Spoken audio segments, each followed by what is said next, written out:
Evening General Assembly. We do have a rather packed agenda, so I'm going to get us kicked off here. If you haven't picked up your iClicker yet, please make sure you do. We do have voting to take care of tonight. So, Secretary Brown, if you could please take attendance. Representative Buzz, Representative Gallo, Representative Huffman, Representative Sabe, Representative Fitch, Representative Ratliff, Representative Razavi, Representative Tran, Representative Hassan, Representative Vaughn, Representative Cunningham, sorry guys, Representative Ha, Representative Shu, Representative Heck, Representative Haight, Representative Sevier, Representative McHenry, Representative Ladelpha, Representative Butcher, Representative Wetterston, Representative Comeyer, Representative Rilson, Representative Lindell, Representative Liu, Representative Tingley, Representative Cornelius, Representative Ruska, Representative Watts, Representative Lambert, Representative Feaster, Representative Payne, Representative Stump, Representative Shaw, Representative Alvarado, Here. Present voting. Sorry. Representative Toomey, Present and voting. Representative Gladys, Representative Rangaswamy, Representative Bridgeway, Parliamentarian Smith Kamatheo, Present. Treasurer Williams, Present and Green. Treasurer Schloff, Speaker McKee, Present. Vice President Dooner, Present voting. Vice President Cruz, Vice President Cummins, Present voting. Vice President Shaw, Present voting. Vice President Hale, Present and voting. President Agarwal. Present voting. Okay, if there are any guests with us tonight, if you would like to stand and introduce yourself. If not, you might. You'll be up in a minute anyway. So, if we could please rise for the pledge then.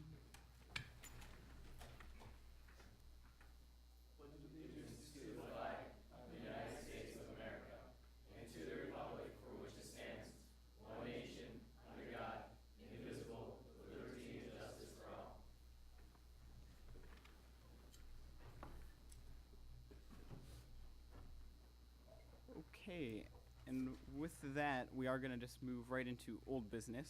So, is there any old business that the Assembly would like to consider? Vice President Hale? Is it reintroduce? Yes. I move to reintroduce Resolution R21-03.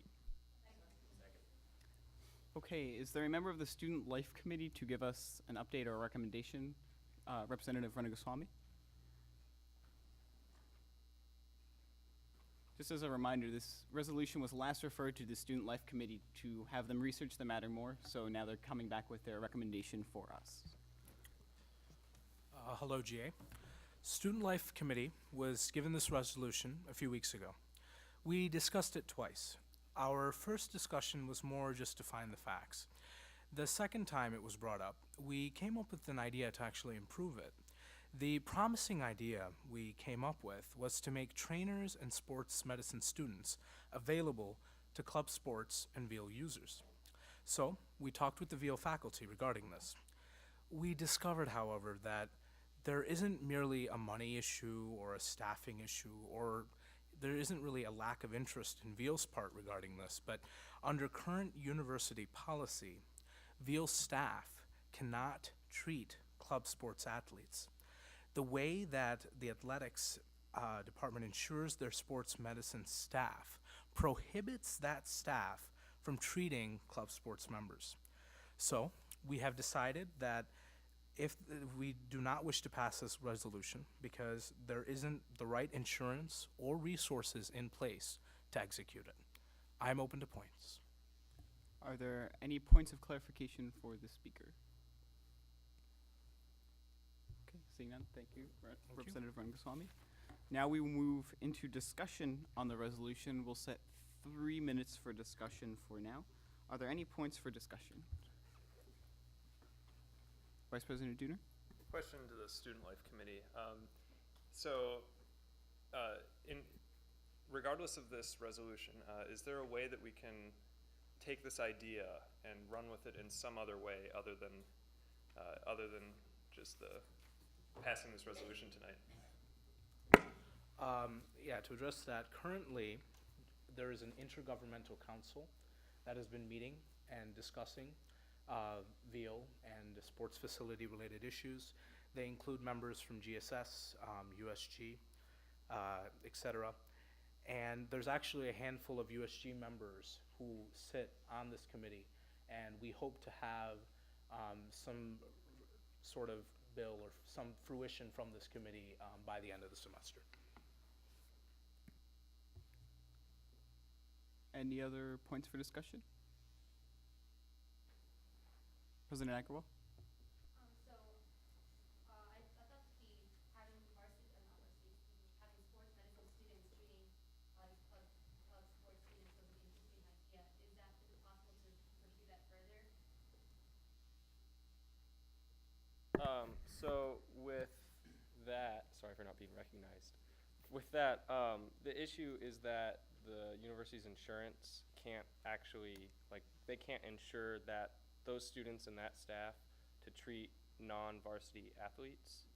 So as far as getting materials and stuff like that, that might be something that we can look at, but actually physical treatment is impossible just because of risk management concerns. Representative Toomey. Would it still be possible to perhaps amend the resolution and still pass it so that we can at least present the idea that the students would like this and that we support the students on this issue, even if we know that at the current time it's not possible with university policy, that we express the hope that over time that can change so that the students do get this help?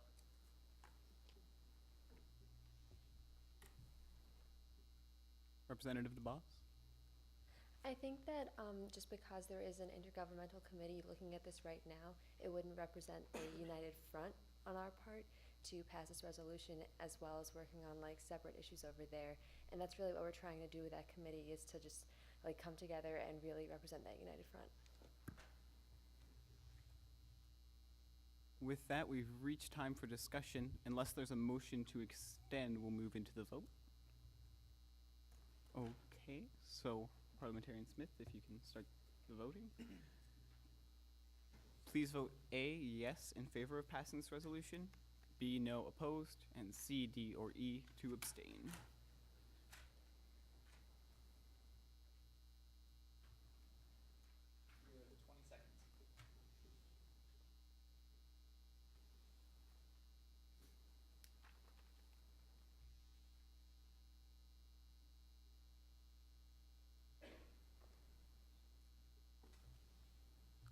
So the resolution did not get greater than 50% in favor of vote, so it does not pass. Okay, are there any other items of old business to bring up? It's a trick question.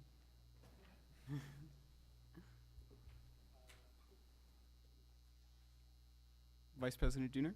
Move to close nominations for commuter representative. Okay, so with that, we'll move into elections for a commuter representative. Is Ali here tonight? You can take the podium. You have 2.5 minutes to address the assembly and take any questions you would like.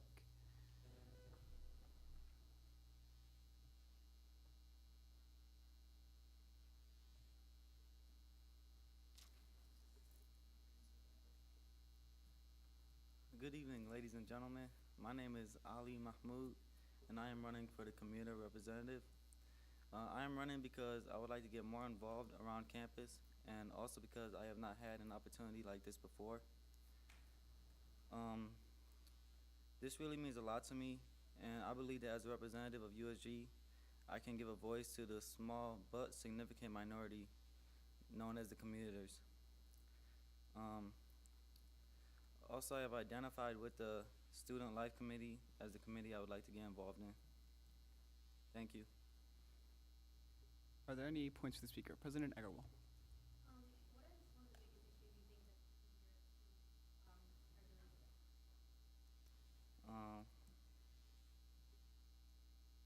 I think it's that not many people know the commuters. Also, I don't really know a lot of commuters, even though I am one. I only know one of them. I know there's more, and I'd like to see them more around campus. Treasurer Williams. USG has many different committees, so what committee do you think you'd fit best into? Or student life? I'm sorry. What issues in student life would you like to see improved? What issues in the student life committee are you most interested in pursuing? I just want to get commuters more involved in student life in general. Are there any other questions? No? Thank you very much, Mr. Mahmood. If you could step out of the room, please, hold on a second. We'll call you back in shortly.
Mahmood as the commuter representative.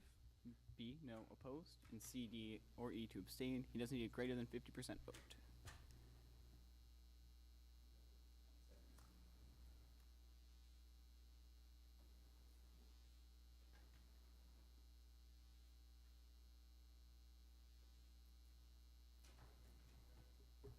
Okay. Colleen, if you could please let him back in.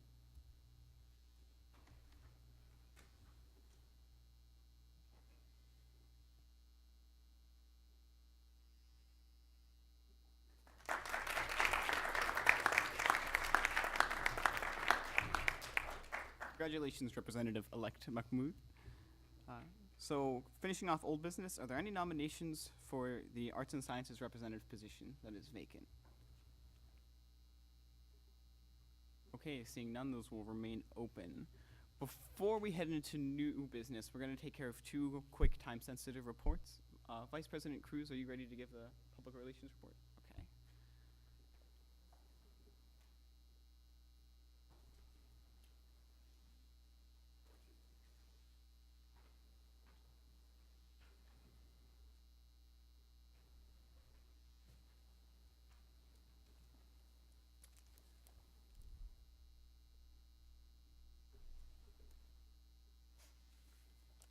Alright, so I have to leave early again tonight. Hence, we will be doing rep spotlight right now briefly. I know everyone's like really bummed to be getting candy early. So we also have the leftover giant kiss from Valentine's Day week. Let's see, the first person is, let's see. Weapon of choice in World Overrun by Zombies would be a hatchet. Dream job would be head of the WHO, World Health Organization. Let's see, something on this person's bucket list. Make her own wine. Biggest pet peeve, people chewing with their mouths open. This person is an anthropology major. Is this Parliamentarian Smith? It is not. No. Favorite movie is any movie. Oh, favorite movie character. Any character played by Katherine Heigl ever. Let's see. Song this person could listen to every day. Skinny Love by Bon Iver. Favorite movie as a kid was Matilda. This person is not here tonight. Patrick. It is Brittany Ratliff. Let's see. Would you like the giant kiss? With the hatchet. All right. It's a hardcore chick. All right. We've got a delicious baby Ruth left. So this person, let's see. World overrun by zombies. They would use devastatingly mean comments on their lack of speaking skills. That's the greatest weapon.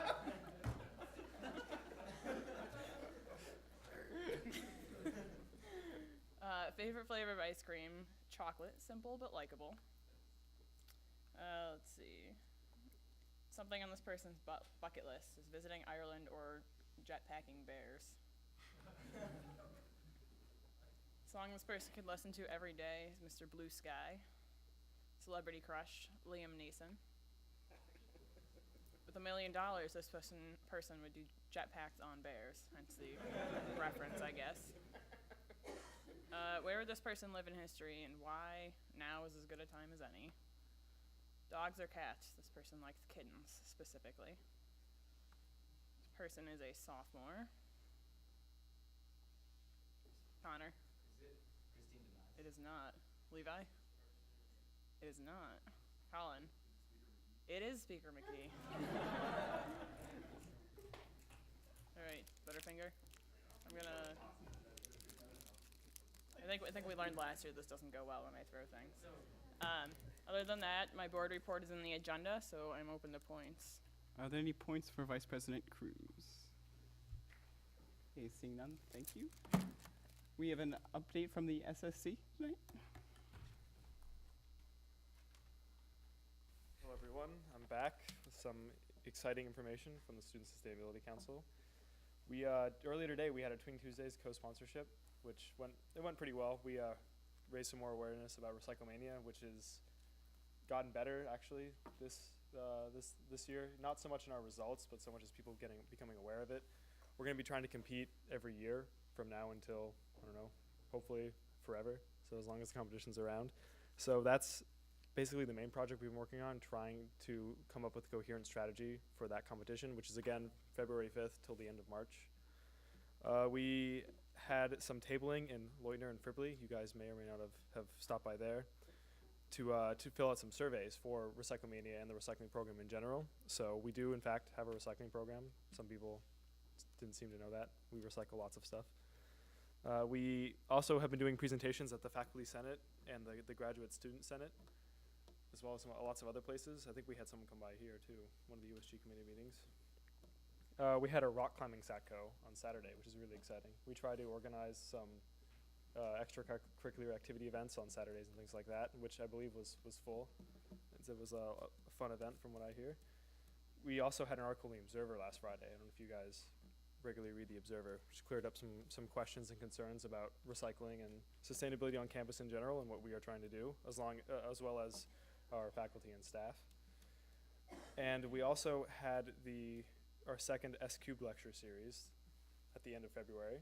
We will be having another one in March, and that went really well. And along those lines, we had one of our guest speakers was Megan Reister, who is the sustainability director at the Med Center Company, which some of you may know provides most of our power, all of our chilled water, and all of our steam, which heats pretty much all our buildings on campus.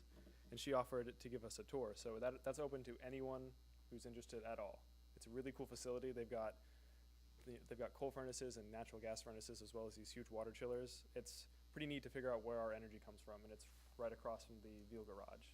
So if anyone's interested in that at all, we'll be sending out an email through you guys to get anyone interested. It's a pretty cool tour. It's a pretty cool building. And besides that, I'm open up to points. Are there any points for the speaker? President Eckerwell? So with regards to our status in the recycling competition, Mhm. is there a place where we can go to see updates? I'm sure you guys will be providing it for us, but is there like a Mhm. website where we can go and see how we place among different There should be. I believe it was linked in the. We'll be providing updates first of all in the Observer every week. At least that should be pretty common. I'm not exactly involved in that particular update process, but there should be results posted every week. If not, you should be able to check out the sustainability website for CASE, which I believe is sustainability.case.edu. Or it should be pretty easy to find just by searching on the website as well. And the results should be posted to there. But if not, I can certainly send an email if that link does not work.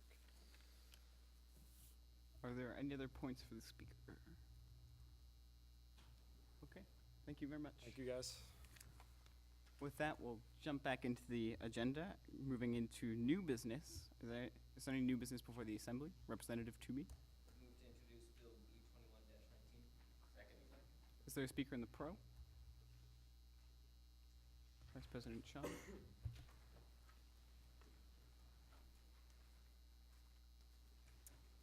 So,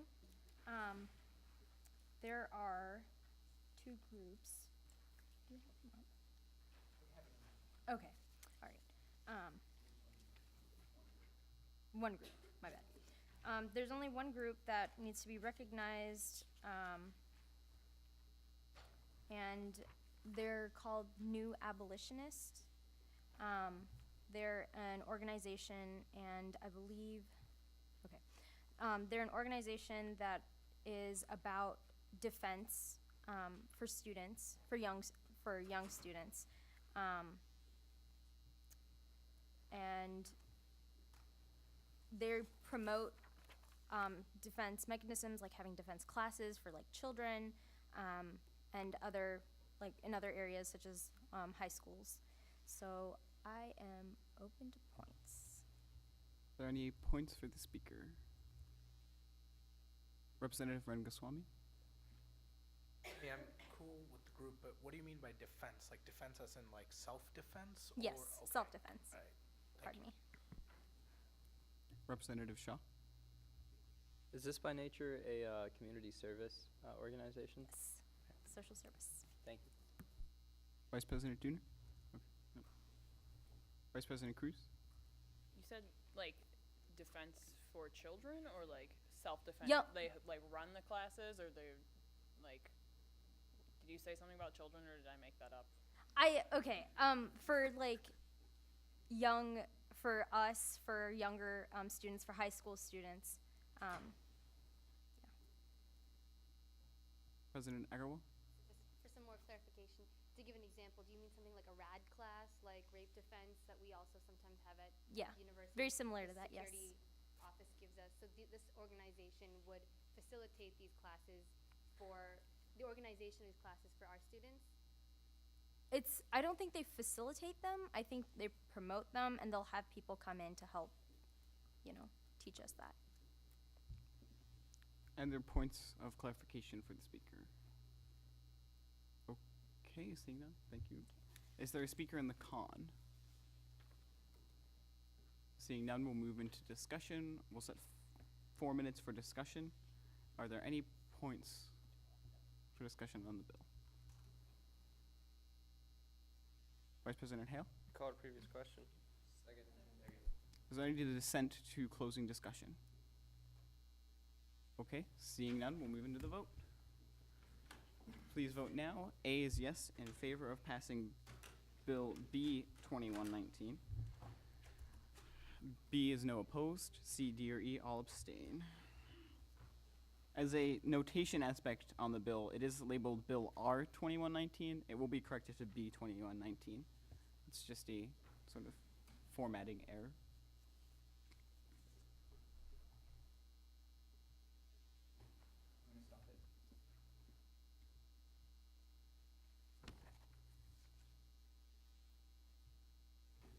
Okay, the bill passes. Is there any other new business to consider? Representative Shaw? I move to introduce Bill B 2120-21. Sorry, did you say -20 or -21? -21. -21. Okay. Is there a second? Second. Okay. With that, I am the speaker in the pro, so one moment.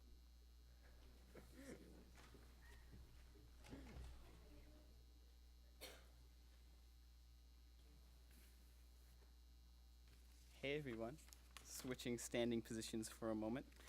So, Bill B 2121 is our bill that formalizes our proposed constitutional changes for this coming year. Basically, the only real part of the bill that has the force says that we'll enact these changes and that we'll send them to the referendum vote, sort of a summary. In the changes themselves, the couple main things that were suggested and that we're looking at implementing are creation of a new executive position, the internal development chair. This would be an appointed position similar to how speaker and secretary and treasurers are elected now, to help place a greater emphasis on internal development in the assembly. One thing in discussion with Vice President Cruz was that it's very hard for PR to do both internal and external development.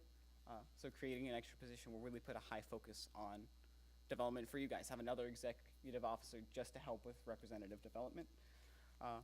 Other things are appointed positions, getting votes on certain committees. For example, how it stands now, the Constitution says the secretary doesn't have a vote on exec, or the treasurers don't have a vote in finance committee. With some of these positions are pretty well tied into their committees for that decision-making aspect. So it's, having a vote on that committee is something that should reflect. They would still not have a vote in General Assembly. Those are the big two I can think of right now. Oh, also the minimum caucus size will be set at 3. Right now there isn't a minimum. It's always sort of rounded up so that it's 3. However, in the event that there would be, say, far, far fewer than 300 students in a given school. For example, if there were right at 200 or less, we feel that having 1 or 2 representatives for a particular academic college would not make an effective caucus. So we just want to codify that the minimum size should be 3 representatives for a school. Other than that, you'll also notice that it's a big sort of formatting change. One of my big goals with sort of shifting everything around and rewriting it was trying to make it more clear, try and group sections more efficiently, so we don't have information about executive officers scattered at several places throughout, or things like that. So that's probably the most noticeable change you'll see right off the bat. After, an article or 2 in, everything gets, switched up pretty rapidly. But in terms of actual changes of intent, those are just those few about internal development, speaker voting in the spring, and votes for appointed positions. Are there any questions for me now? Oh, one final thing. We're introducing this tonight. It will be tabled, and then we'll bring it back up again during our next meeting so we can do the actual final vote on passage. So it will need tabled, and then it will be sent to the students in a referendum vote. So that will happen during elections. So we're tabling it tonight, and then after we pass it, the students will still vote on it as well. With that, are there any points for me? Treasurer Williams? Might just be a very minor point, but when you were redefining, or when you're Article 5, Section C, that no person shall hold more than one USG office simultaneously, this might be a silly question, but do we ever actually define what a USG office is? Because it doesn't actually use the word USG office before that in the Constitution. Maybe that's just, I'm not sure if that's supposed to be just common knowledge, or I don't know. I mean, if probably the easiest way to clarify it would be, to say position, just change that slight wording, because it is defined as, an executive position, so that might not be a bad change for a slight clarification. Are there any other points you guys have for me? Representative Shaw? Yeah, so as far as the second change that you're making in Article 3, subsection D, is there a reason why they were not given, these positions were not given a vote in their respective committees beforehand, or is there any rationale as to why that was created? So I've looked through things as far back as I can go, and I can't find a specifically stated reason when that was written. A thought process behind it could have been that, as appointed positions, should they or should they not have a vote in these sort of matters, or should they have any vote in USG at all? An interesting counter-argument to that, though, is that, at-large representatives can have votes in committee finance committee is specifically allowed to state that they can try and get outside help, opinions, and such for their committee decisions. So that sort of allows them, if they want to let other people vote on their committees as well. So, you know, it's felt that with, you know, treasurers on finance, certain executive positions and exec, that if they're really tied in, they should have these sort of votes on the committee, since they're as tied in as a representative would be. So I guess that sort of answers your question. In short, no, I couldn't find a specific reason why they didn't have one before. Vice President Cummins. Sorry. If I remember correctly, 3 years ago when we went over the same exact thing, those specific positions were considered basically administrative. Their only purpose was to, you know, do a job for USG, whether it be dealing with disbursements or writing up minutes, et cetera, et cetera. And so they were invaluable parts of committees, but during GA, it was the general idea that they were appointed, not voted by the general population. Vice President Hale? Is there anywhere that says the elected membership of exec has a vote on exec? I do not know if it specifically states that. Representative Vaughn? Does the internal development chair, do they have their own committee, or are they a member of the PR committee? Neither. So the discussion behind that, the sort of final consensus on it was that if we stick them in with PR committee, then it sort of, it would tie them in well with a committee to help them do work, but it also might restrict them to a mindset of just working with PR, whereas really they're meant for the entire assembly or to work across committees. They can certainly work with PR or work with any of the committees to help in their duties, but we didn't want to tie them in with just saying, oh, you're working with PR. I felt that that was sort of not the most effective way to try and implement a whole assembly internal development. Any other questions? Colleen? Sure. Okay, under Article 4, why 3 representatives? Each caucus will have a minimum.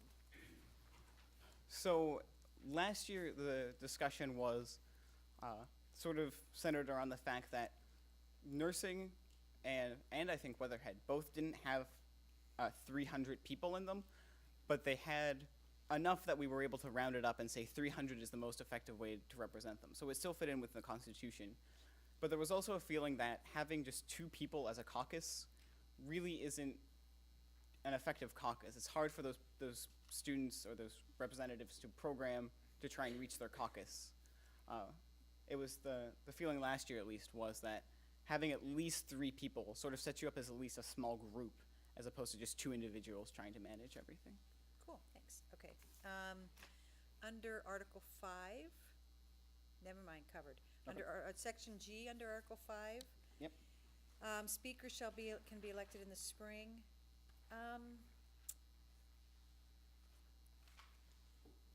Are we preventing first-year participation by doing that? I don't believe so, because as it stands now, the speaker has to be elected at the first meeting in the fall anyway. So. Good point. And, okay. Yeah. Good enough. Thank you. See how fast this is going? Okay, so under Section G of Article 9, under standing committees. Yep. You indicate that the committee will be responsible for monitoring and maintaining the esprit de corps, right? So, in other words, you're talking about deleting that, right? Will Yes. that be its own, like when the students vote, will they be voting on all proposed amendment changes? Or will they be doing it amendment by amendment? It would be amendment by amendment grouped so that like amendments go together. So for example, if the students vote down the idea of having an internal development chair created, then esprit de corps duties would not be removed from VPPR, because then nobody would have them. So those will be grouped, and it'll be a yes and a no vote. Yes. Cool, okay. Needed to clarify that. And I think That's all, thank you. Okay. Any other clarification questions for me right now? We'll have discussion, and then next week you can ask me more, or 2 weeks from now. Okay, I'll step down from the podium then.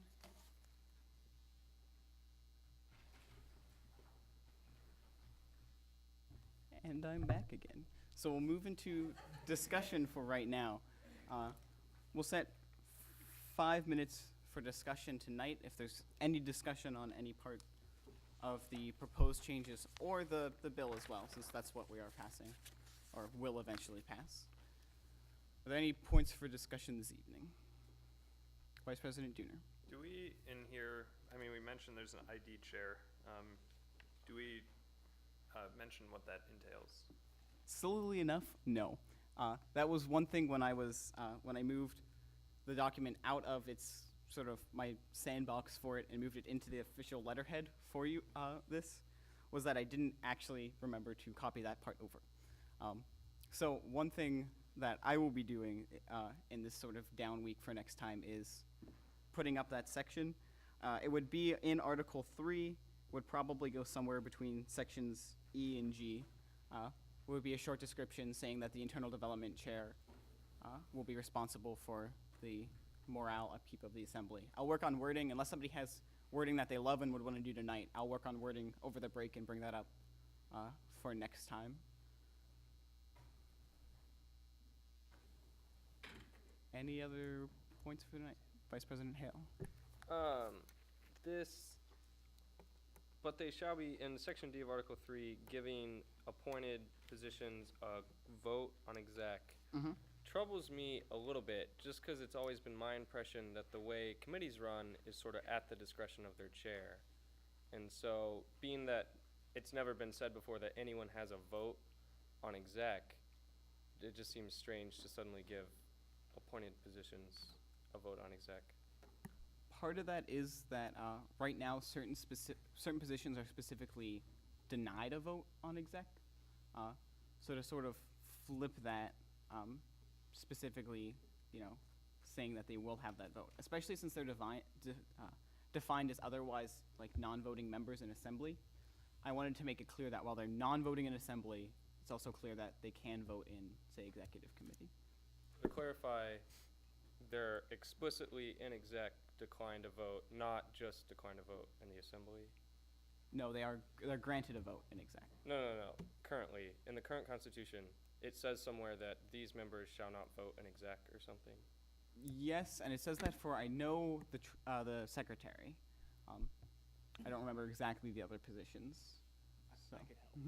I can actually. Parliamentarian Smith. So, it does say the secretary and treasurers are non-voting members appointed by the General Assembly. Where they're exactly non-voting members is sort of up to grabs. It depends on how you interpret it. But I would interpret that as a GA. They're non-voting. Exec, like you said, would probably be up to the discretion, perhaps. There's another section there that you're missing out on somewhere. Is it in the exec committee one? Right here. So. And they're non-voting members of the finance committee as well. Yeah. So they're non-voting assembly. Yeah. It just references the assembly. So this is sort of just a clarification of where they can vote and where they can't, I think. Treasurer William? I guess to VP Hale's point, could we maybe make it very just absolutely clear and say like all elected and appointed members of exec will be granted a vote on the exec committee or executive committee, or just say something like that so we're not like doing it in different parts, or it's, just a suggestion. Vice President Dooner? Yeah, I kind of like I'm a fan of the current wording in that section. I think that it works well, and it grants a vote to people who are otherwise, just kind of sitting around the table at exec, just kind of listening to the discussion.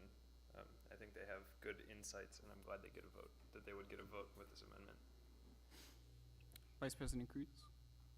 Point of personal privilege. Granted. Vice President Shaw?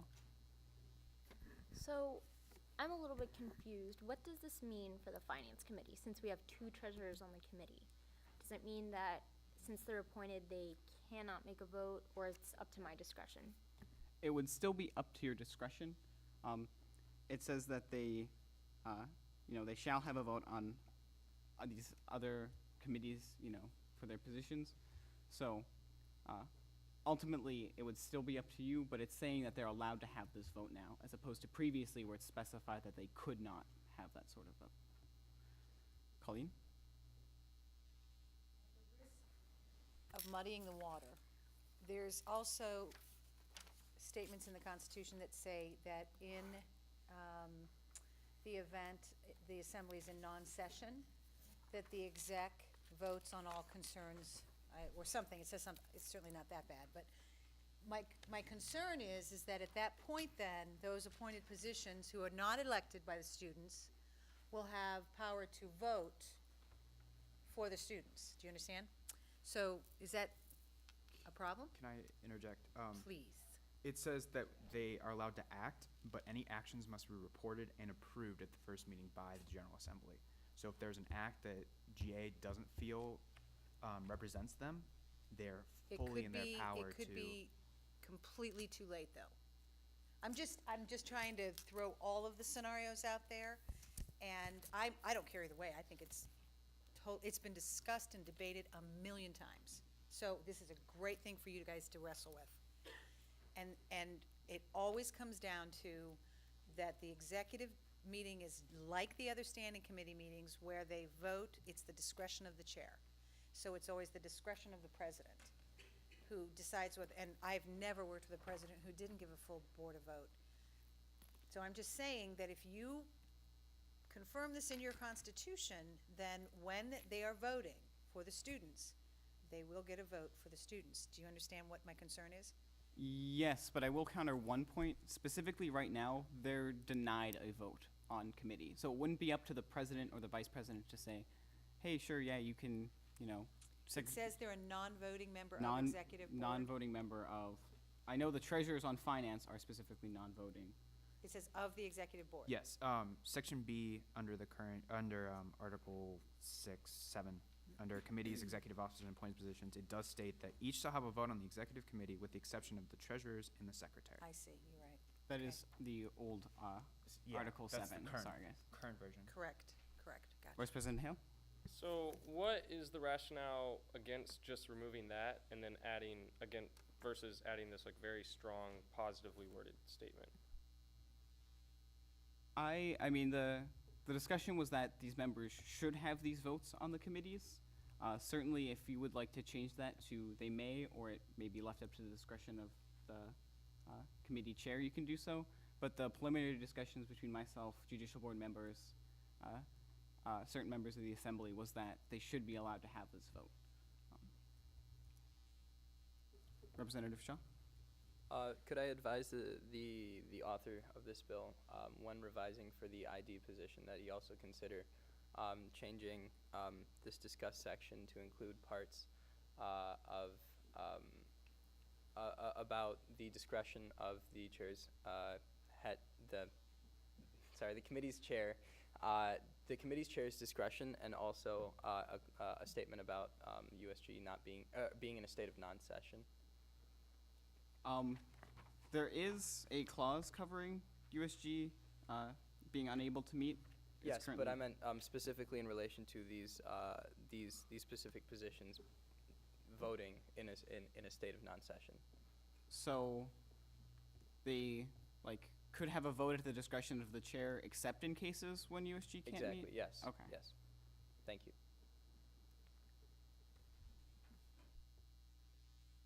Any other points for discussion tonight? We have just a little bit of time left. Okay. That Vice President Junior? Move to table. Second. Okay, is there any objection to tabling Bill B 2121? Okay, seeing none, the bill is tabled. Please do look that over in the next 2 weeks. Email me with ideas that you have about it. So I can be ready to incorporate those, or I can work with you to make a nicely worded amendment so we can just keep things very streamlined for our next meeting. Colleen? Thank you. Are there any other items of new business? Representative Toomey. Move to introduce Bill B 21-20. Second. Vice President Shaw. Okay. So, last week the Finance Committee funded 3 events, 2 by Kids Against Hunger Cleveland and 1 by Alpha Phi Omega.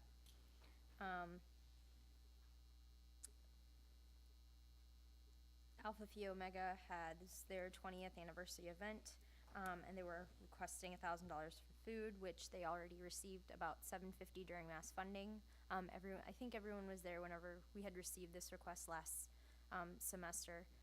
And then Kids Against Hunger has their main event, which is the first request, and then their second one is a celebrating sustainability and entrepreneurship event.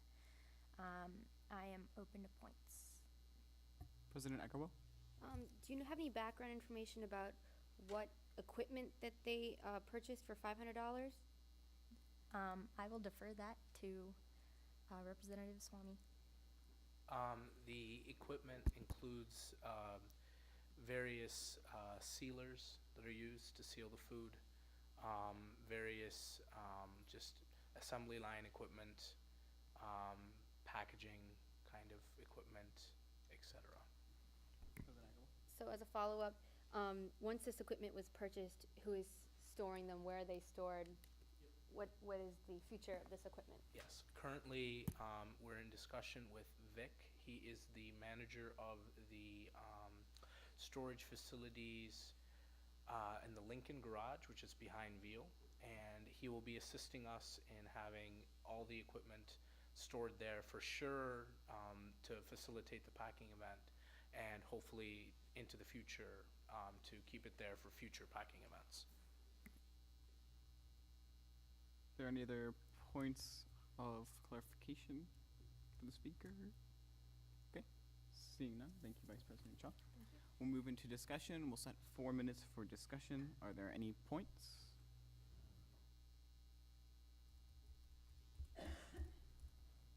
Vice President Hale. Call to previous question. Is there any dissent to ending discussion?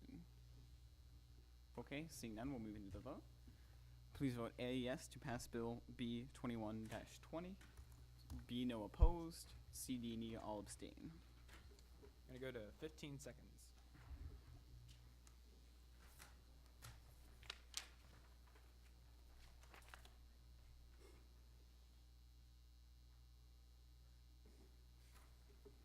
Okay, Bill B 21-20 passes. Representative Lindell. Point of personal privilege? Granted. Okay, other new business before the assembly tonight.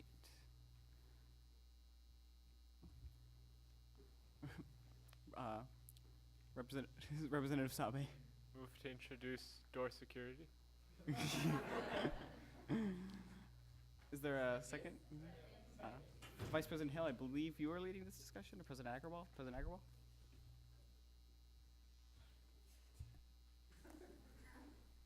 Okay, guys. So this is supposed to be a discussion, and I guess it might actually end up going into a vote either this week or next week. But some background.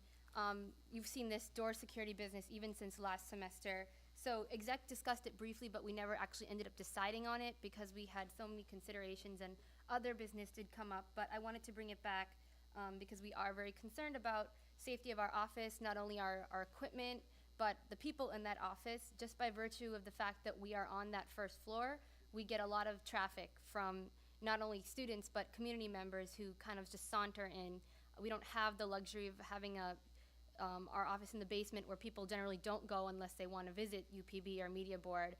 So we're in the open and our doors are generally wide open. So we've been looking into options for securing our office. All the other SEC offices currently have security for their offices, whether it be the standalone system as you see in this chart or the online system. So we've been shuffling in our minds trying to see which option is best for us, trying to think about the considerations for security. What are we securing? Who are we securing? Is it worth it? So I'm just gonna I'm not gonna bring up any points. I'm gonna let that happen in discussion. I'm gonna let the executive members bring up their own points, and if any of you guys have some thoughts about this, you can bring those up. But I'll just say that very clearly, the standalone system is kind of like a hotel key card system where you would use your ID and you just swipe through. There's really no security benefit to this. You can prop the door open and the alarm will not go off. It's a very simple system.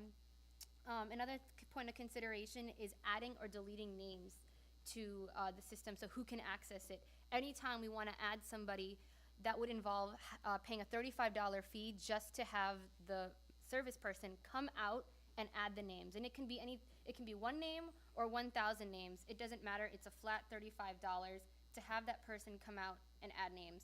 With the online system, you can just send an email to Twing staff and they will add the name automatically.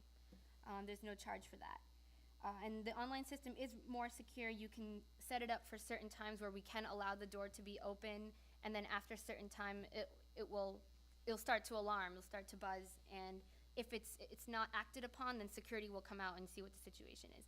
And in both instances, you can track who accessed the office. So it'll keep a record of who swiped in, who kind of put their card up. The online system is what you guys have on your residence halls, just the beep beep system. But that's what I think of. I think of beep beep. So that's all I'll say. This is the background on this, on what we've been looking into for security, either an online system, the standalone system, or not securing at all. We are moving to the new student center. We will have an office when the student center is built. So that was another consideration that the executive board had. Other than that, I'm open to points. Are there any points just for clarification for President Agarwal? Representative Toomey? How many times has the security of our office been an issue in the past? Well, as you remember, last semester we did have our projector stolen, and I think we find stuff missing. We have found stuff missing generally. We had our labeler was taken from our office earlier when the finance committee was doing some filing. So we can't keep track of every little thing. So we have found things missing here and there. And again, I think it's also security of our students as well. Sometimes some of us like to stay there after hours on a Friday night, and we can lock the door. However, if you are a representative and you're in there and you don't have a key, then it's another issue. So we're talking about security of people and our equipment.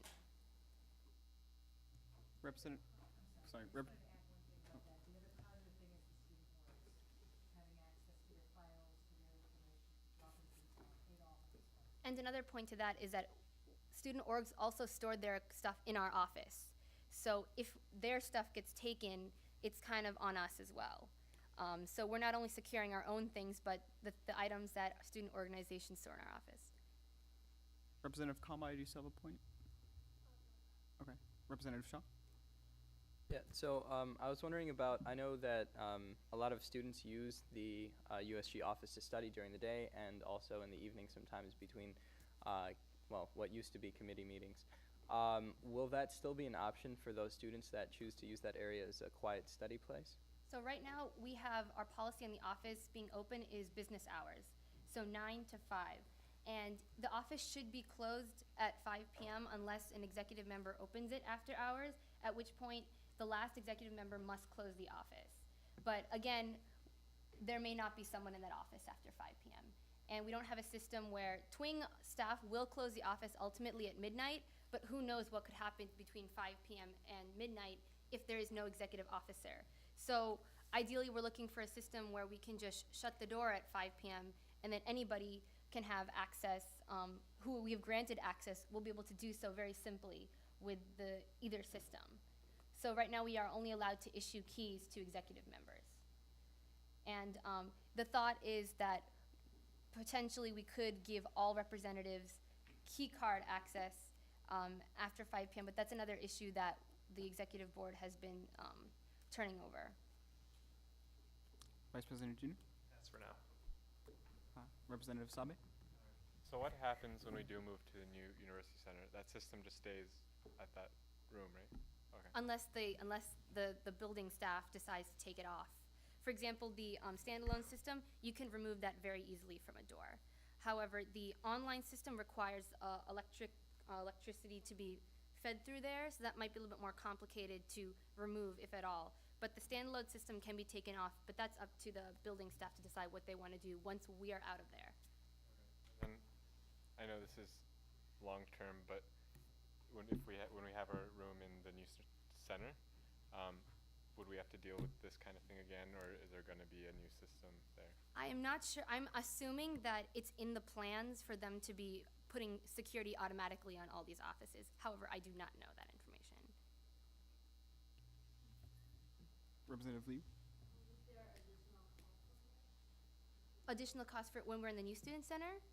Or for here, we do have to pay for our own system. So USG would be paying either $8,000 or $5,000 or not addressing this at all. So this would be us paying for our own system. Sorry? Excuse me, 800. Sorry, 800 or 5,000. It's too expensive. We're really securing our office. So 800 or $5,000, but this would be a cost that we would incur to secure our office. Representative Huffman? Assuming we did not buy one of these systems, what would that money likely be used for? Or what is it? What fund is that from? We would reallocate it to something. If you recall, we had the rollover that we described earlier, that we had put about $4,000 to $5,000 for internal items, and this would have been one of the things that we would take care of from that. So if it was not used, the executive board would decide how to reallocate it. Representative Watts? You said there was like electric wiring required for the second system, and the first one was easily taken off. So if we voted on this like today or within the next couple weeks, like how long is the installation period for each of them?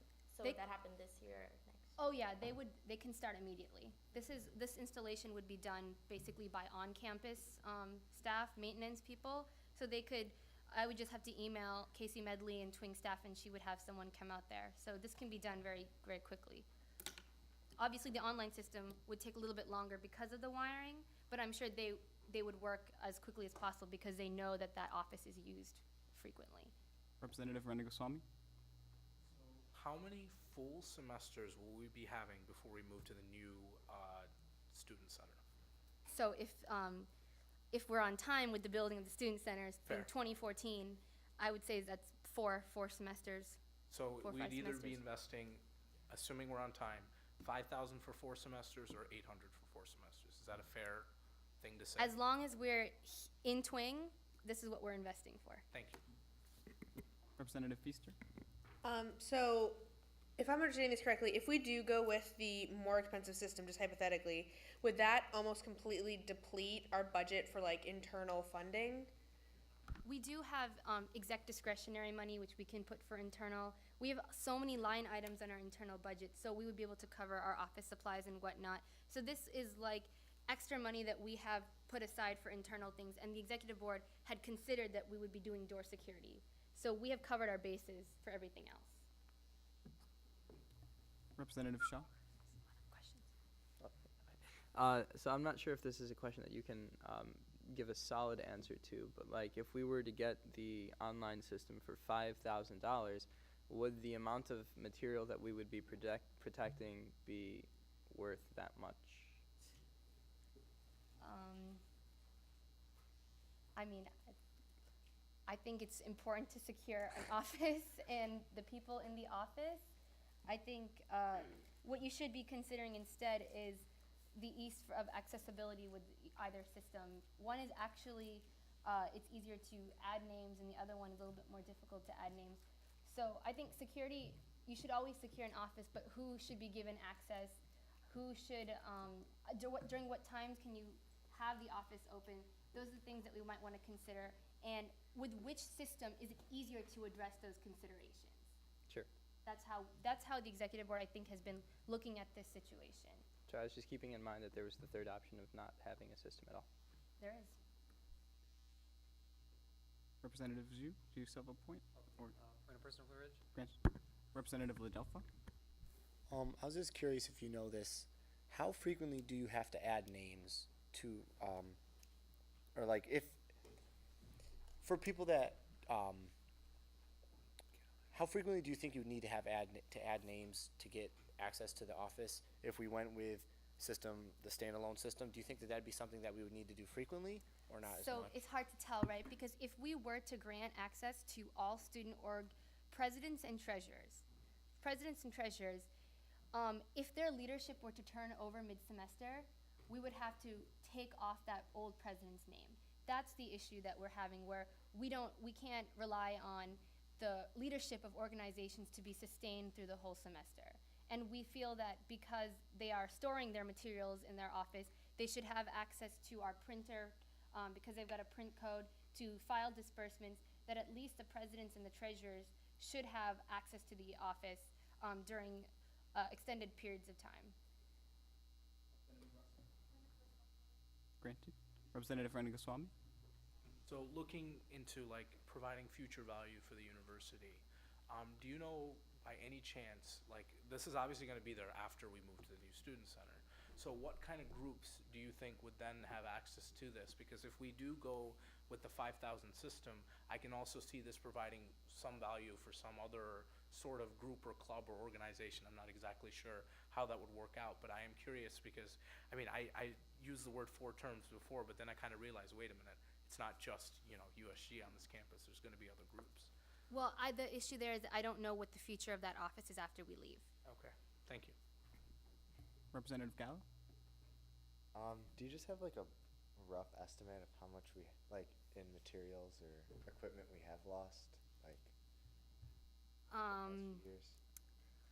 I don't know in the past few years. All I know is we lost our projector and we've lost a labeler and we lose office supplies often. And because we have so much material in there, and I don't know what student groups have in there that is theirs, I don't account for that. So somebody might have taken their things and I would not have known it unless they came and told me. So I can't put a cost value to the items that are in there. Representative Gallo? And I just wanted to bring up a couple more points. We're in discussion, right? No, we're still in Never clarification points. So, Representative Vaughn. So as a clarification, as of right now, you guys have only decided that executive members would have access with the new security system? No, actually, we're hoping that potentially, depending on which system is easier, I think we want to grant access to representatives, we want to grant access to ad hoc committees, USG members, and those presidents and treasurers that either have stuff in their office. We were thinking of potentially doing a Google Doc where we send out an email to these presidents and say, if you want access to the office, you have to attend the President-Treasurer workshop, and then you'll get access to the office. So it's kind of like a accountability thing, that you will get access if you come to that workshop. Treasurer Williams? To kind of add on to President Agarwal's point, we were kind of talking about having like tiers of access where you kind of have like 24/7 hour access. You can have, I think it was like 9 to 12 access, and then there's just business day access. So there would be different levels of access, and we'd probably just categorize those 3. So, Representative Shaw? I was also wondering, as it is now with the, I believe, key access, we have like lock and key access. How do student organizations gain access to that office after business hours? They either don't, or they find a friend on exec to open it for them. And we also have the night manager. If they, I guess, by trust, they would say, okay, you're looking for something in the USG office, I can let you in there. So those are the 3 methods to get in after hours if there's no one around.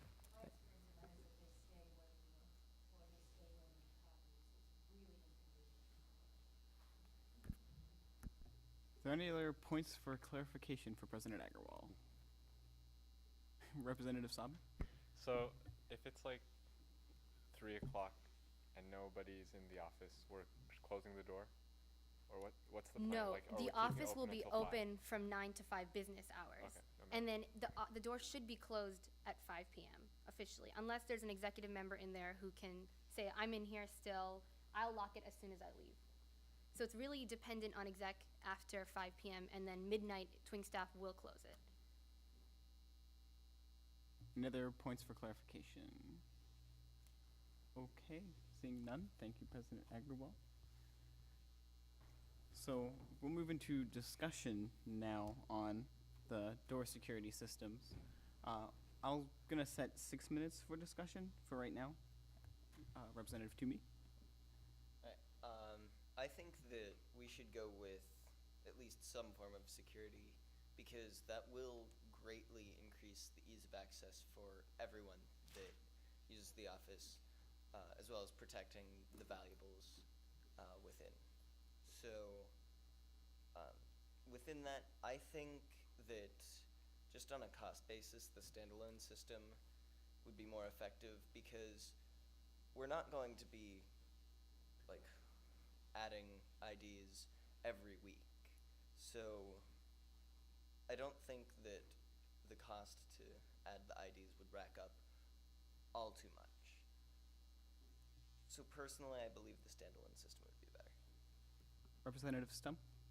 Yeah, I just want to bring out there early that I understand that it's very important that we have security, we have risks in the office, but I do feel like since we only have 4 semesters left and the price of these things are pretty pricey, I wouldn't want to look back in 2 years and be like, wow, you know, we really threw money away on that door lock, you know, especially if, like, I don't know, if nothing happened. But I do agree with Representative Toomey that if we do get one, the standalone system would be more practical. Representative Ladelphi, do you still have a point? I agree with Representative Toomey. I feel that if we were to get a system, we should get the $800 system, the standalone.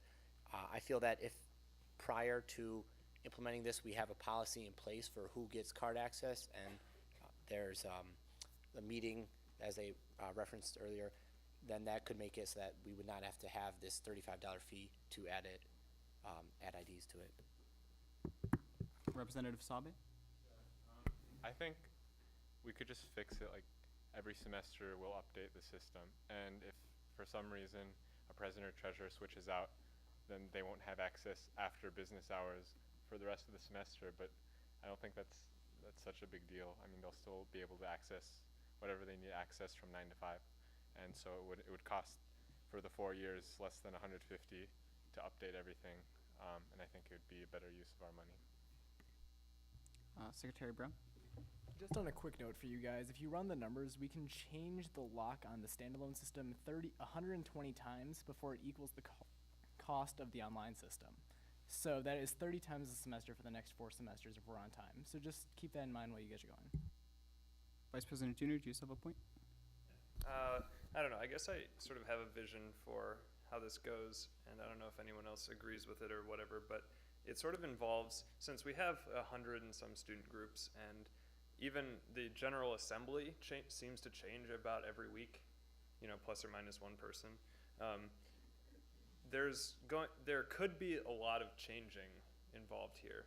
Now, I don't know if it's 30 times a semester or not, but when you think about the turnover in every president and every treasurer, then that's starting to get into a lot of changes, and that kind of thing can be automated with a computer program interfacing with Collegiate Link. We could come up with some way of dumping the list of people every week that should have access, and we can change it. And if we start getting into a situation like that, then I think it's interesting to think about the type of system that we should be working with in that regard, like just to have a lot of flexibility in that case. If your hand is up right now, I do have you on my list of people to get to, so I will get around to you. Representative Ranagoswamy. You know, piggybacking off of that, I think since we do have the money allocated, we shouldn't throw out, you know, one system just because it is more expensive. And I'm also thinking long term. I have a feeling if we pretty much give Twing this spectacular new sort of, well, not necessarily new, but really cool, you know, little device worth $5,000 there, I have a feeling even when the new student center is built, some significant program is going to end up in that office because it has such a high security and such a high sort of place for people to store their information, their stuff, etc. So I wouldn't be surprised if, you know, the university took advantage of that and thanked us for that. So it's one of those things where, yeah, it's pricey, But I mean, with the amount of rollover we've been getting and with the money we have, I think it's something to consider. But I do completely understand that it is very expensive. I'm not going to try to sugarcoat that. So. Representative Shaw?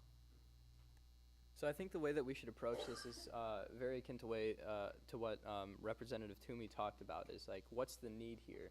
The need is to protect some valuable items of an unknown amount, as we've discussed, and also provide ease of access for various student groups. And that can be done with both systems. With the online system, it's a little easier. With standalone system, it is very, very cost effective. As Secretary Brown did the math, we could still add a group in every week of the year for the next 2 years and still be under the cost of $5,000 before we move to the Student Center.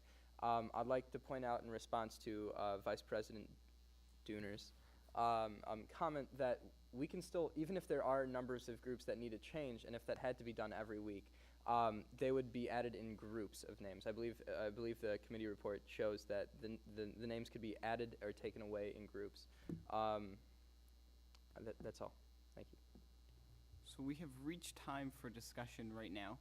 There's 3 options. I could entertain a motion to either extend discussion, to table discussion for next week so we can continue discussing then, or to call to question and get a vote on this evening. Vice President Hale?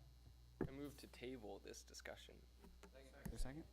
Okay, is there any objection to tabling this discussion for another week, and we can bring it up again next week, or 2 weeks from now, next meeting? Seeing no dissent, that's what we'll do. This discussion will be tabled until next time. Is there any other new business before the assembly? Okay, seeing none, we'll move into committee reports. President Agarwal, do you have the executive report? I'm just going to state from here, I just want to bring everyone's attention to our SLIG. 21 proposals is fantastic. And the coolest thing about this is that it's not just from student groups, it's from individuals who, they could be part of groups, but have kind of come up with ideas on their own. They're from offices and departments, which is exactly what we wanted. We've got submissions from the case police, case security, and the Cecil office, and as well as student activities and leadership office. We've got submissions from everywhere, and so the SLIG committee is really excited to delve into this. What we're going to do, how we are approaching our proposal review is we have compiled all the PDFs of the proposals, and the SLIG committee will get the opportunity to look over them over spring break, and then we will convene together right after spring break and start to discuss more in-depth and potentially call some of the submission presenters in to, I guess, describe more about what their proposal was if we need clarification, and then ultimately start granting money for these things so that they have at least a month this semester to try and implement their program if possible. So that is extremely exciting. I think this is the biggest success we've had with SLIG in the 3 or 4 years that it has been going on. So we're extremely excited. But other than that, I'm open to points. Are there any points for President Agarwal? Okay, seeing none, thank you. Do we have a report from the Student Life Committee? Vice President Hale.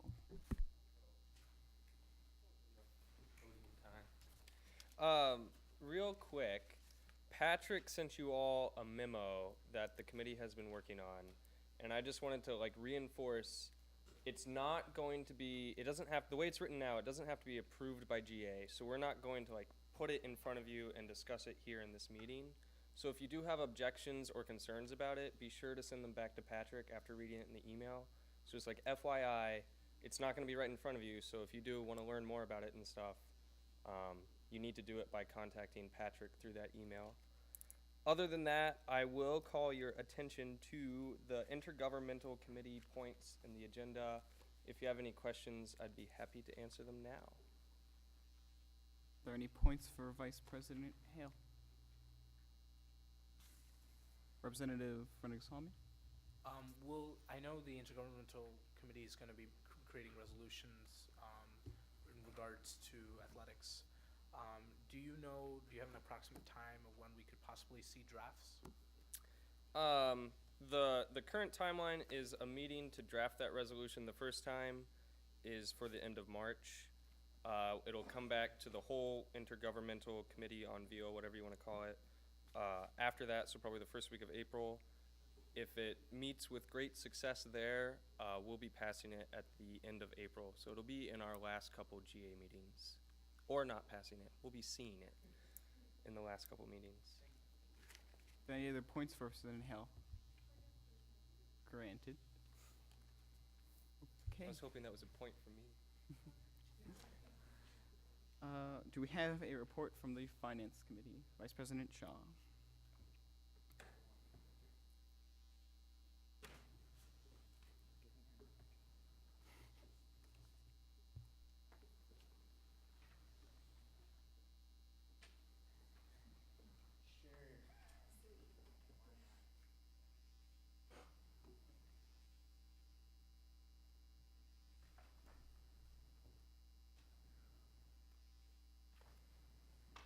Well, let's go on with my little board report first. Okay, so this Friday I will be extending my office hours to 4 p.m. What's been going on recently is registration. By the way, it's that time of year again. Mass funding is coming up. It's after spring break, last 2 weeks. The deadline is March 30th, I believe, and it starts as soon as we get back from spring break. The mass funding form should be out. Groups should be ready to fill it out. But as of now, students are being re-recognized or are being recognized. They're updating their constitution, their roster, just updating their recognition by USG. And so far, we've got 18 groups registered, which is good. And they have until the end of spring break to complete the registration. After that, they'll be on the mass funding list, so they'll be able to go through mass funding. So if you know any student groups that still might have to go through recognition, registration, please let them know that the deadline is as soon as spring break is over. It's required that students get re-recognized. Organizations need to be recognized every year, so it's required that they get re-recognized in order to go through mass funding. And then I'm gonna go ahead and go through how we're gonna do internal disbursements. Sweet. Okay. This is exciting. All right. It's on. All right. So what you're going to do is you're gonna go, I believe everyone can get to USG through my shortcuts, and it's right there. If you can't, you can always go to organizations and then search USG. Oops. And it's right there. So you should be able to go to the finance page and click on create a purchase request. Don't worry about the create funding request. That's usually for groups that need funding from USG. So you will be creating a purchase request. And you'll click on that. You would go through this form, complete it. The account you'll be selecting is the USG internal account. If you have questions on what the money is for in the internal account, feel free to ask me or the treasurers or even President Agarwal. She has access to this account, and she'll let you know how much money is left in the account in the particular line items. So you will select this internal account, fill out the rest of the form, and then you'll submit the request. Now, once you've submitted the request, you can actually look at your purchase request, and it's under this tab that says purchase request. And we'll look at the test one for now. We'll look at this request, and it has your request number at the top. Now, I have an envelope, and on this envelope, you're gonna write the request number, your name, and then which caucus or committee, or even if you know your line item, write that down too. And you're gonna put and I have receipts, you're gonna put your receipts in here and submit it into the brown box in the USG office. The reason why you're doing this is to know, the Finance Committee needs to know the difference between an internal disbursement versus a student organization disbursement. So once we get it, we'll look through your disbursement, we'll connect it to the we'll look at the request number and look at the one online. We'll find your request number online. We'll be able to connect the two and determine all your information with the online request. Does anyone have any questions? Anyone confused? How are you doing P-card can be done, just submit it online. So when it comes to payee information, what is it? They don't, since it's not going, like, all they're doing is making their purchase. If they're making to a particular, say they want catering from somewhere, like that would be all they would write on there. And then once we get the request, once we get to look at the request, then we will, So nobody from the exec committee can use the P-card until that's been filed? yes. I mean, we need to know. We want to be able to be held accountable for knowing if someone has made a purchase or not. Vice President Junior? So if I'm on a caucus and we're having our cookies and comments and I want to buy the cookies, do I have to ask someone first, or can I just buy the cookies and then I'll be reimbursed later through this process? You can, I mean, it's up to you. If you want to use the P card, you can. But if you want to, if you feel you can buy the cookies yourself, as long as you can submit the receipt and the envelope, then, it's your choice. President Agarwal? So I think the most important part of this whole system is that it really helps us keep track of the internal expenses. There are all the committees, as caucuses, you can make purchases on behalf of USG and you'll get reimbursed for it. But because there could be a lot of purchasing going on, it's hard for JSL to keep track unless you tell her that it's happening. So with this internal system, both by your own purchases and both by P-card, it will help her to deduct from our internal account. So for cookies and comments, whether you purchase your cookies in the beginning or you fill this out first, you have to do it regardless so that she knows that it happened. And then to get reimbursed officially, instead of just giving receipts to Colleen or Susie, you would do what Jaisal just described to you, put it in an envelope, put it in a box, and it would go that way. We're trying to kind of unify this system. Not with P-card, not with P-card. Right, with P-card you do it completely through her office. We're talking about individual purchases with your own credit card. But again, also if you use P-card, please fill this out so that we can see that it happened. Because oftentimes the office and JSL may not get to communicate as often. So we need this system so that we can see all the purchases that are happening. But P-card requests can be done through that office. This is definitely beneficial if you are making purchases with your own cash and credit card and you want to be reimbursed. Treasurer Williams? And just as a reminder that all these requests will still go through the treasurers. So for example, if you try to buy $500 worth of cookies, we might be a little suspicious. And so we might go, okay, come on, what's going on? So we can still approve and deny them as needed. So if it's not an official purchase, then sorry. Vice President Hale? Personal privilege. Granted. Any other points for Vice President Shaw? Okay. Okay, and if anyone's even confused about the process, feel free to meet with me. My office hours are written in the agenda, or just make an appointment with me, and I'll be more than happy to explain. Hey, do we have a report from the treasurers? Treasurer Williams? So a couple quick things. Ellen's new office hours are on there. I will not be having office hours this Friday. I will be in Houston, so sorry. Actually, I'm not sorry. It was a lie. It was a lie. I do apologize for being a little spacey tonight. I was grading all day, so a little tired. But we do have some fantastic Who Wants to Win candy from the treasurers, which I'm going to be shameless and re-gift this candy bar. Because today's been a very long day. But we have the questions now. So for the first question, how many undergraduates at least do you need to have to start a student organization? Is it 12 members, 10 members, 10 members plus 4 executive, or over 9,000?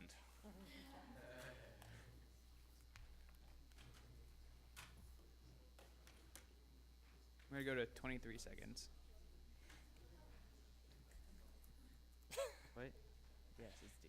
No, you cannot use your lifelines. Anybody else can. You can. Let's see here. Oh.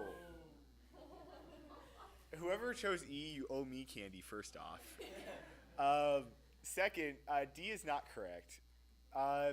This is very interesting. The actual answer is indeed C, that you need to have 10 members plus 4 executives, some sort of president, treasurer, secretary, third, fourth, kind of just up in the air.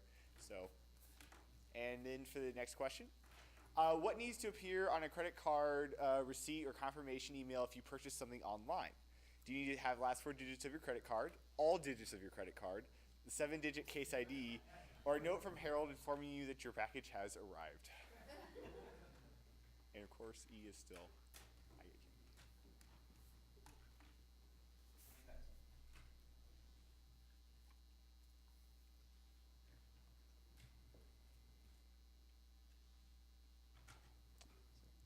Awesome.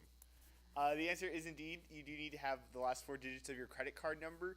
Alternatively, this was not one of the options, but you can also have something that shows that your balance due is 0.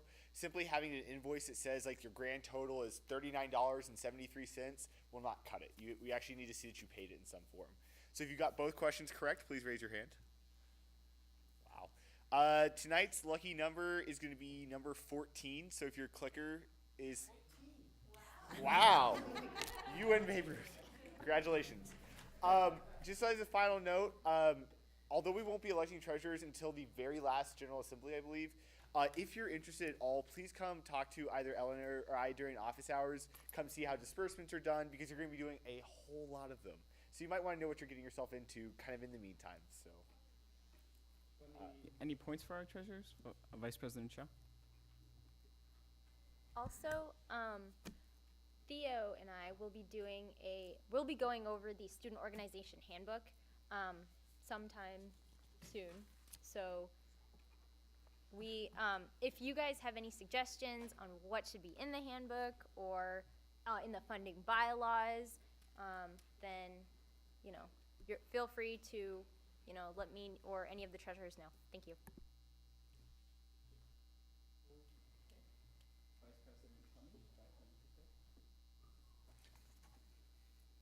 Hey there.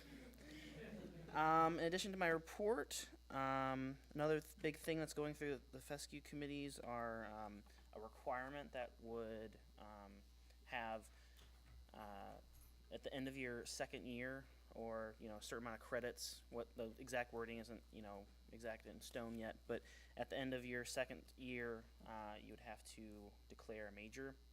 It's surprising that we don't have this requirement, because it is. Surprising. And a lot of universities do have this rule, and I think it's very important, at least for my opinion, to have a major advisor. It helps you find your career path, to at least eliminate some choices, and it's so advising is better on campus. So sometimes your SAGES advisor doesn't cut it sometimes when you are in your junior year. And then also a reminder, tonight is the midterm study break. And then also tomorrow at 9. Academic affairs people, I would love to have you at least at one of them. I will throw the word mandatory there, but very softly, since we don't have committees anymore during the week. So points for academic affairs. Are there any points for the speaker? Okay. Can I take my elections points also? Yes. Elections Commissioner Cummins. Hi there. It's short but sweet. Does anyone have any points for me? Any points for Elections Commissioner Cummins? President Agarwal. First of all, this is awesome that we have 39 people running for 36 positions. Contested positions abound everywhere, which is great. I had a question about, do you know how many people have sent in letters for 2 positions? So someone who has doubled and done a representative and then also an exec. I don't know if you have that statistic. Not offhand, but I did kind of do like a off-the-cuff thing. We'll definitely have enough people for engineering and I believe arts and sciences at the very least. In terms of like if, I mean, it all depends on how it works out, because we do have a couple people that are running for VP positions that aren't running for rep positions, but that is like a minority, I think. There's only a couple of those, so. I think, you know, no matter how it pans out, I believe we'll have every position covered, so. Colleen? Hi, Colleen. Since we have a contested presidential race, are Yes. we having a debate? I would love to have a debate. I am, You're here without the idea to turn it early. Are you thinking of the day before elections? yes. The current plan right now is to do it before spot night, the Wednesday before the elections start on Thursday, so the 21st. I am in conversations with UPB, and they are going slowly. So I will let you know with an update, because I would love to start Facebooking and telling people to come and whatnot, and but that's where I stand right now. So yes, If this is confirmed before the end of the week, would you let this body know so we can begin heck yes. a small trail of advertisement? Because I'm really worried that it'd be 3 days after. I know. Yep. I am looking at that and would love to be more concrete with you, but I can't. Sorry. Vice President Shaw? Millions. I don't know offhand, but I assume some costs will be shared, but we'll have to probably pay for. I mean, I would like to present or provide some of the food, because I know it's subsidized some, but I'd like to provide some food for the students that do come to the debate. And in terms of like reserving the space, I don't know, considering like it starts at 9. So it should be free. Okay, so yes. Any other points for Elections Commissioner Cummins? Okay, seeing none, Vice President Dünner, Information Technology Committee report.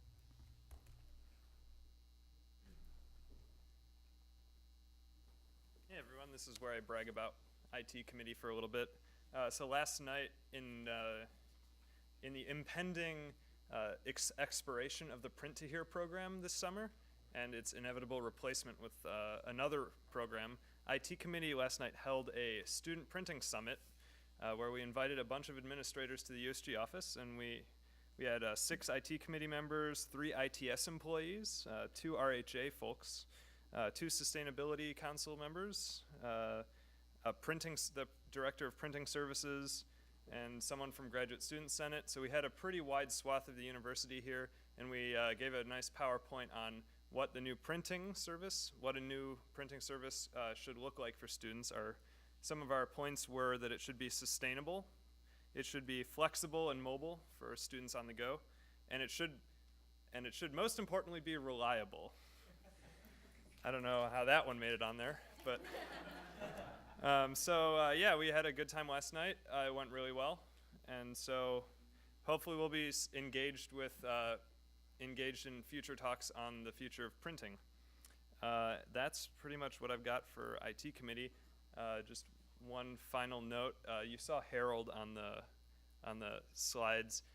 Herald, if you're not aware, stands for the Housing and Residence Life Database.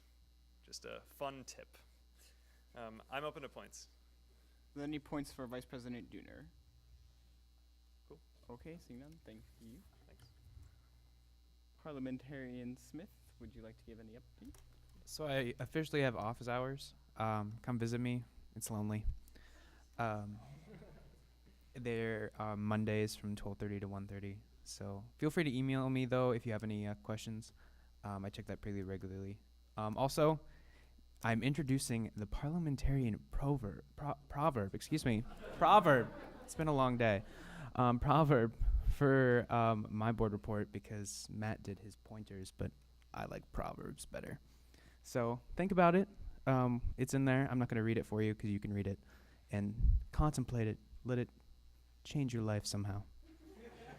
I'm open to points. Any points for Parliamentarian Smith? Vice President Shaw?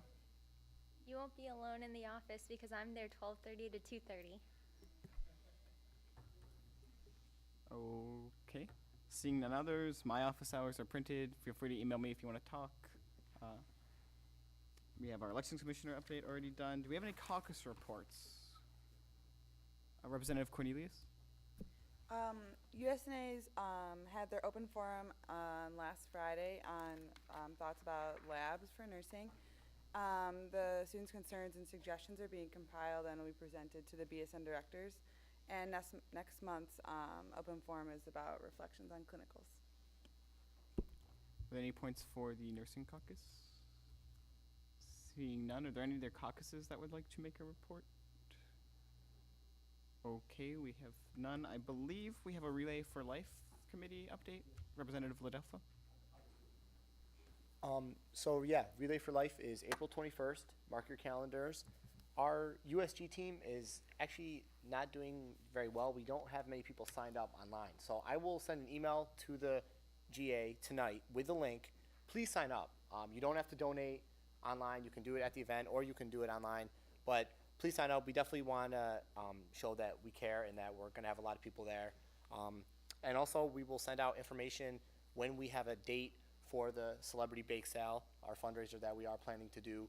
The availability of Nord 310 has been kind of iffy, so that's why that's been delayed. But yeah, look for an email about that from me and Janice. Thanks. Any points for the Relay for Life team? Representative Watts? Yes, you can. Okay, if there are no other points, we'll move into open forum. I believe Treasurer Williams will be wearing another hat here for a moment and talking about Twing Study Over. I will. So Twing Study Over is once again coming up, and it's one of my absolute favorite events on this campus. Meredith Collier and I are both co-chairing this event again, so probably my last semester co-chairing, so you probably won't have to hear me talk about it more. But we are looking for probably about 2 to 3 representatives for the committee. We haven't set a time and date for meeting quite yet, but we're probably going to be doing it, I'd say Tuesday, it'd be sometime before GA, of course, but I think Tuesday and Thursday were our days that we were looking at. So with that, we'll kind of do what we did last semester. If you're interested, please raise your hand, let me know. It's a great opportunity. It's not too much work. It's fantastic. You get to work with some cool people from UPB and COC, and so. Okay, so if you're interested now in Twing Study Over, you can raise your hand and call and take your name down really fast, or you can see him likewise. Oh gosh. Okay, hold on.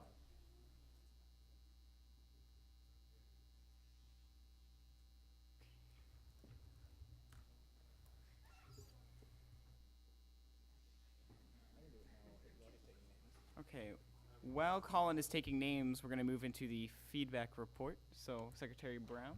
So if you guys can keep your hands up until Colin gets them. So there was a couple requests. Someone noticed that all the greenie signs in Adelbert were gone, so Student Life is now looking at that. There was a request for meal swipe options in the Rough Rider room, which Student Life is also now looking at. There's a couple of comments on the Chardon resolution that we passed last week, both positive and negative. And there is a request for safe ride transport and a concern about Cyclops privacy security. So I'm assuming Tom will be looking at that here in the near future.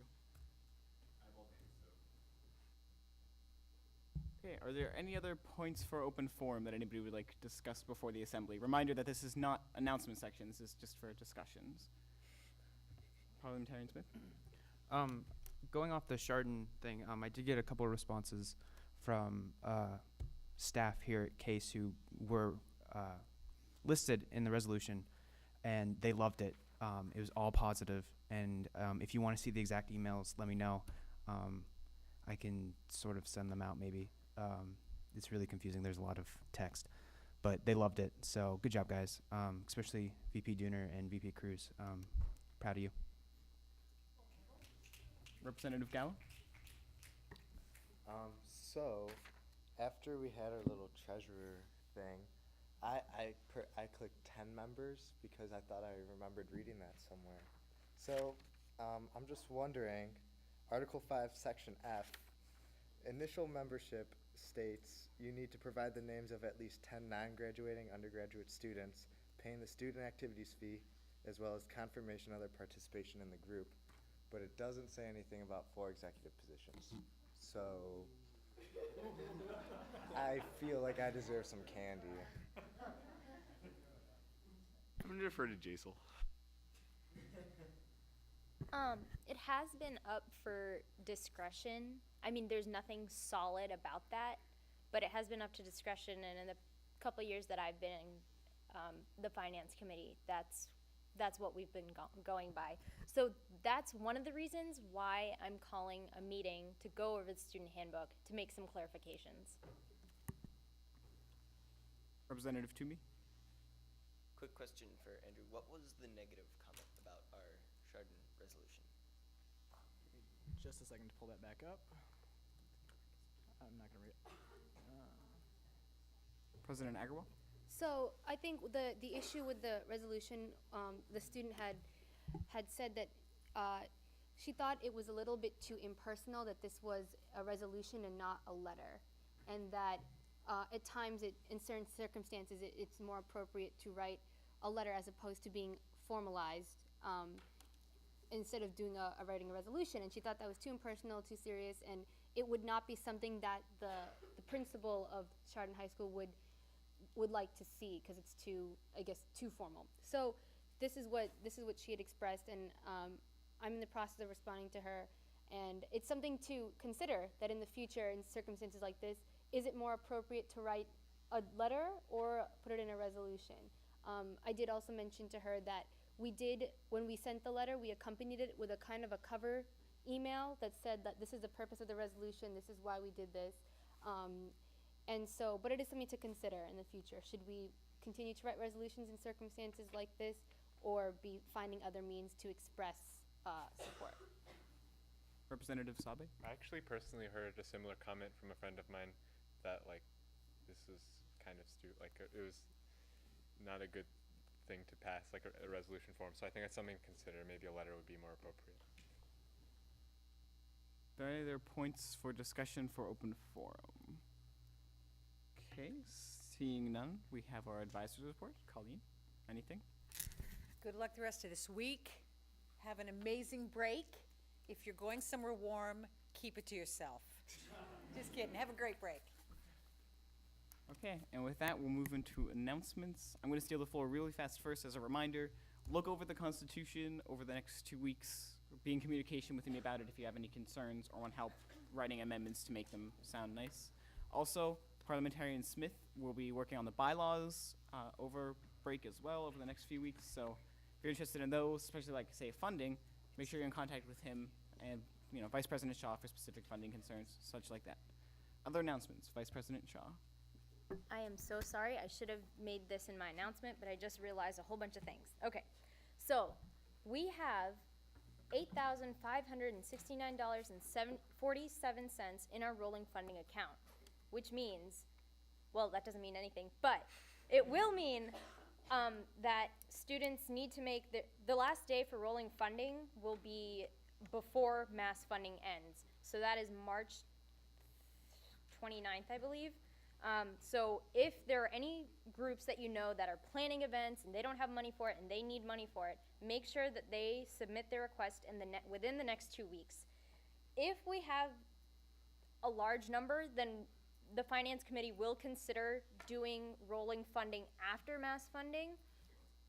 It's not likely, but if you do know of student organizations that want to hold events and they want to be funded, make sure that they make these submissions before mass funding ends. Second thing, last day for new group recognition is also the last day for students to be re-recognized. So any new groups that want to be recognized should be recognized by this Friday. That way they can be recognized by GA after spring break. And then also the internal budget that I was talking about earlier, it includes everything except rolling funding and the mass funding amounts. So that means it's for co-sponsorships, it includes SLIG, it includes discretionary money, it includes ad hoc money. So if you are, or you know of someone who is in an ad hoc organization like Compass or SSC, this is the process that they will be going through as well. So if they weren't here tonight, just let them know they can meet with me, and then I can explain the process to them. That's all. Any other announcements? Representative Cornelius. USNA is hosting a fun run 5K walk thing on March 24th, which is the Saturday after we get back from spring break, starting at the Leitner Pavilion. Registration's at 1:45 and it starts at 2. All proceeds go to the Cystic Fibrosis Foundation. And if you have any questions, you can contact me or Tracy Ruska. Thank you. Representative Shaw. The Freshman Caucus would like to extend a very warm welcome to our newest member, Ali Mahmoud. Any other announcements? Representative Sabe? Move to adjourn. Or there was a couple other ones. Let's go. Representative Gallo? Just look for my email tonight about IMs and philanthropy stuff. The one thing I know that JSOL is planning on participating in is there's a bench press competition coming up. So, just, look out for that. Someone can bench press Jason. President Agarwal.